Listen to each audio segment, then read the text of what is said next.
लखीमपुर खीरी से इस वक्त की बड़ी खबर। बहुजन समाज पार्टी के निर्विरोध निर्वाचित राज्यसभा सांसद रामजी गौतम बनाए जाने पर लखीमपुर खीरी में भव्य स्वागत समारोह का आयोजन किया गया, जिसमें बहुजन समाज पार्टी के तमाम कार्यकर्ताओं और पदाधिकारियों ने जोरदार स्वागत किया। भारत 18 न्यूज से पंकज कुमार की रिपोर्ट। लखीमपुर खीरी में जहां पर नवनिर्वाचित निर्विरोध राज्यसभा सांसद रामजी गौतम को बनाए जाने पर लखीमपुर के बहुजन समाज पार्टी के कार्यकर्ता आज उनके स्वागत समारोह के लिए इंतजार कर रहे हैं। जैसा कि आप देख सकते हैं, हमारे कार्यकर्ता उनका इंतजार कर रहे हैं। प्रथम आगमन पर लखीमपुर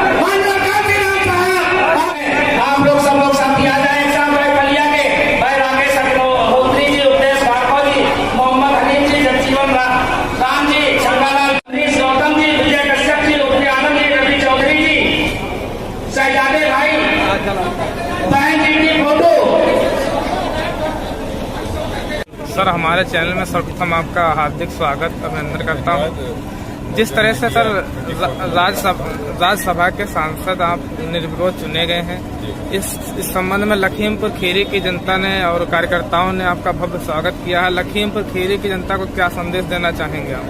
ये लखीमपुर की जनता का हमारा संदेश यह है कि हम चाहते हैं कि देश के अंदर और इस लखीमपुर के अंदर एक भाईचारा बने, और उस भाईचारा के अंतर्गत हम लोग चाहते हैं कि सर्व समाज के लोग, जो हमारे लोग हैं, गरीब लोग हैं, वो सारे लोग पार्टी से जुड़ेंगे, उनको जोड़ने का प्रयास करेंगे और उनकी जो बात है उसको रखेंगे। उनके साथ में हमारी पूरी टीम है, पूरी टीम है, उनके साथ रहेंगे। और आने वाले 2022 में वो चाहते हैं कि अगर इस प्रदेश के अंदर से गुंडागर्दी, बलात्कार, मर्डर, ये सारी जो घटनाएँ हो रही हैं, लॉ एंड ऑर्डर की बात हो रही है, वो और गुड गवर्नेंस की बात करते हैं मोदी जी, ये सब अगर चाहते हैं तो हमें इनकी सरकार को हटा करके ही माननीय बहन जी को 2022 में मुख्यमंत्री बनाना पड़ेगा। और इसके लिए हमारी पूरी टीम, पूरी यूनिट और पूरे एक कार्यकर्ता इस बार खून पसीने के को बहा करके आगे बढ़ेगा और 22 में हम आगे सपना को 2022 का जो चुनाव होगा, क्या रणनीति रहेगी पार्टी की तरफ से कि मजबूती लाई? हमारे वो नहीं रहती, रणनीति हम ऊपर नहीं कर सकते हैं, लेकिन हाँ, हमारे जो कार्यकर्ता हैं वो जी जान से मेहनत करेंगे और 2022 के लक्ष्य को हम पूरा करेंगे। जी सर, एक सवाल और है। तो जिस तरह से विपक्षी पार्टियों ने जो हथकंडे अपनाए थे सर, सारे के सारे धराशायी हो गए, लेकिन जो आपसे उम्मीदें इस जनता व कार्यकर्ताओं ने रखी है कि राज्यसभा में पहुंचने के बाद हमारे लिए लड़ाई लड़ेगी, सर इसके देखिए, इससे पहले भी बहुजन समाज पार्टी जो कार्यकर्ताओं की और बहुजन समाज की लड़ाई और हक हमेशा रखती रही, पूरी बुलंदी के साथ, पूरी आवाज़ के साथ रखा है जी। और अब माननीय बहन जी ने हमें भी आशीर्वाद दिया है और मैं भी जो कुछ दिन पहुँचूंगा तो कहीं से भी आपको ऐसा महसूस नहीं होगा कि बहुजन समाज की आवाज़ वहाँ तक नहीं है, बहुजन समाज की आवाज़ वहाँ रखी नहीं जा रही है। ऐसा आपको पूरा आशा विश्वास है। डॉक्टर भीमराव अंबेडकर दलितों, पिछड़ों, गरीबों, मुस्लिमों को राजनीति की मुख्य धारा में लाने वाले बामसेफ DS4 बहुजन समाज पार्टी के संस्थापक मानव श्री कांशीराम साहब एवं बहुजन समाज में जन्मे उन तमाम संतों, गुरुओं और महापुरुषों के चरणों में श्रद्धा के सुमन अर्पित करते हुए, साथियों, आज के इस स्वागत कार्यक्रम में बहुजन समाज पार्टी के जाबाज शेरों, मैं किसी का नाम पढ़ूंगा तो किसी का छूट जाएगा तो हो सकता कोई बुरा माने, तो मैं कहता हूं सम्मानित मंच और जिले के बहुजन समाज के जाबाज शेरों कि आप सब ने जो आज जोश और जुनून दिखाया है, उसको देख के लग रहा है कि 2022 में लखीमपुर की सारी सीटें जीत कर माननीय बहन जी की झोली में डाले कम। मैं जो लखनऊ से चला, जिस तरह से माहौल बना हुआ था, सिदौली में जिस तरह से कार्यकर्ताओं में जोश था, खैराबाद में जोश देखने को मिला, सीतापुर में देखने को मिला और लखीमपुर में तो अपार जोश देखने को मिला। और आज ऐसा प्रतीत हुआ कि जिस तरह से माननीय बहन जी की सरकार थी 2012 में हम सब लोग इकट्ठा होते थे, हुजूम होता था पूरा, आज वैसा ही हुजूम बहुत दिनों के बाद कार्यकर्ताओं को देखने का मिला। सब गांव गांव से कार्यकर्ता है सर, जो लोग सोए थे वो आ गए सर। और घटनाक्रम भी ऐसा हुआ कि महापुरुषों की देन, माननीय बहन जी की देन है कि मैं आपके बीच में एक साधारण से परिवार से व्यक्ति इस देश की सबसे बड़ी पंचायत में बैठने जा रहा है सर। और हम आपको निराश नहीं करेंगे, कहीं से निराश नहीं करेंगे। और जो माननीय बहन जी की हमसे आशाएं हैं और आप सबकी जो आशाएं हैं वो सब पूरा करेंगे साथियों। पहले भी आवाज उठी बुलंदी के साथ में राज्यसभा के अंदर, चाहे दलितों की आवाज हो, चाहे पिछड़ों की आवाज हो, चाहे गरीबों की आवाज हो, चाहे माइनॉरिटी की आवाज हो, चाहे सर्व समाज के गरीबों की आवाज हो, इस आवाज को दबने नहीं देंगे।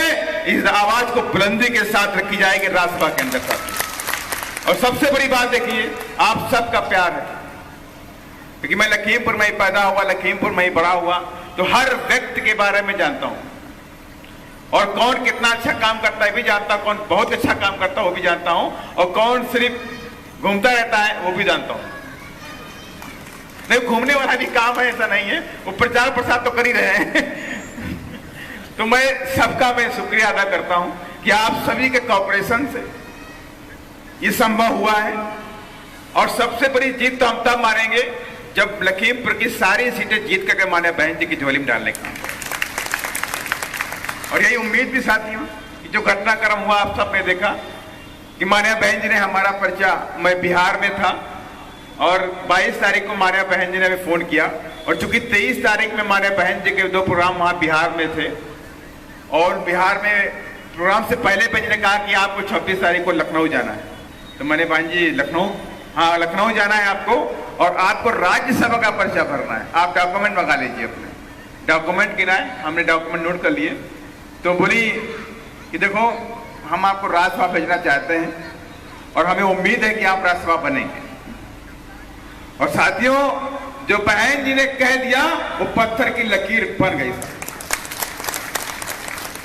विरोधी पार्टियां, समाजवादी पार्टी और कांग्रेस, बीजेपी ने बहुत ताकत लगाई साथियों, बहुत ताकत लगाई।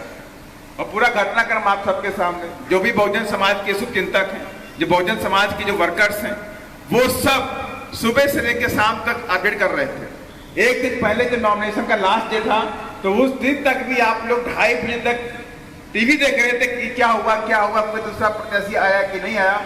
2:55 पे उसने एक धन्ना सेठ, जो बहुत पैसे वाला बिजनेसमैन आदमी है, उसका नॉमिनेशन समाजवादी पार्टी के विधायकों के द्वारा हुआ और निर्दलीय के रूप में हुआ, जबकि उसने फॉर्म बीजेपी के नाम से भरा हुआ था और बीजेपी को काट करके उसने वहां पे निर्दलीय के रूप में लिखा।